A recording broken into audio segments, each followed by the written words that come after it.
Hello guys and gals, and welcome to my YouTube channel. I thought I'd make this reaction video due to the overwhelming response in the comments regarding this clip of Andrew Tate, whom I'm sure you all know by now.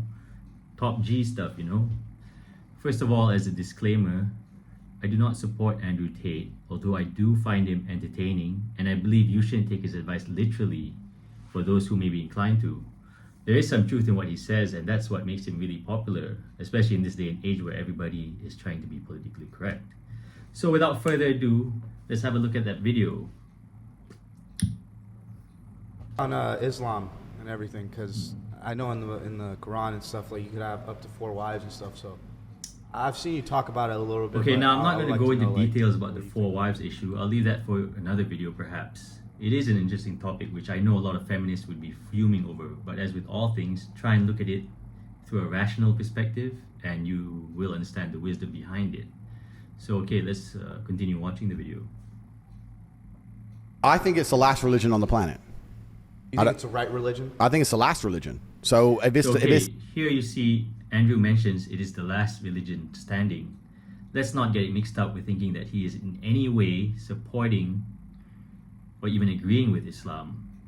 He is only stating that at this rate, at how things are going around the world, it's most likely that Islam would survive, and he gives his reasons for that. So let's have a look. the last true religion on the planet. He does mention if it is the last one standing, then it must be the correct one though. So he acknowledges that there is some truth to it. Kudos to him for that. Then it has to be the correct one. Because I don't think How is it the last one? It's the last religion because no other religion has boundaries which they enforce. If you will tolerate everything, then you stand for nothing.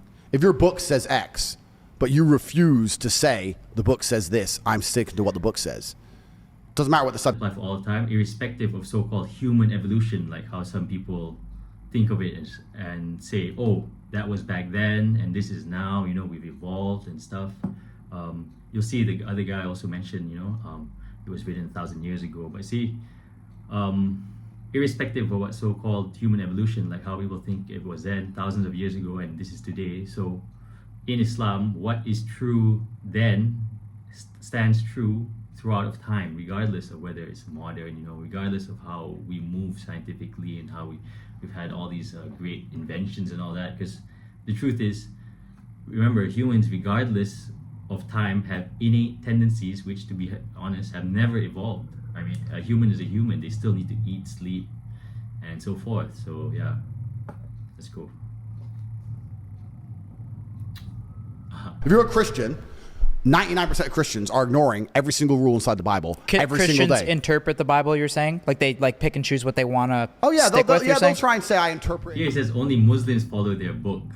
Okay, here's another point of contention. As a Muslim myself, for the most part, we try our best to follow the book, and for some time, or maybe even a lot of the time, we fail. But in our religious, in our religious duties, like for example, sometimes we might not pray 5 times a day, although we try our best to, or we might miss a few days of fasting or something like that, or some of us smoke, or even some of us even drink. You know, we don't know. I mean, it doesn't mean that suddenly the religion changes to accommodate those habits. It's just that we're not very good at adhering to the tenets of Islam.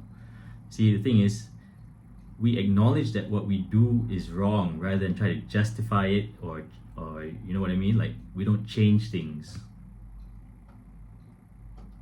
Okay, here he talks about the gay preacher. Yeah, perhaps some Christians out there could explain in the comments on why there are these changes that are being made to accommodate to the times.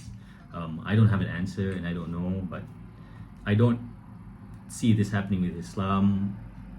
Whatever was set thousands of years ago is still true today, and we still follow it that way. There are no changes to our religion, basically. So thank you very much for watching, and hit the subscribe button for more of my videos. Thank you.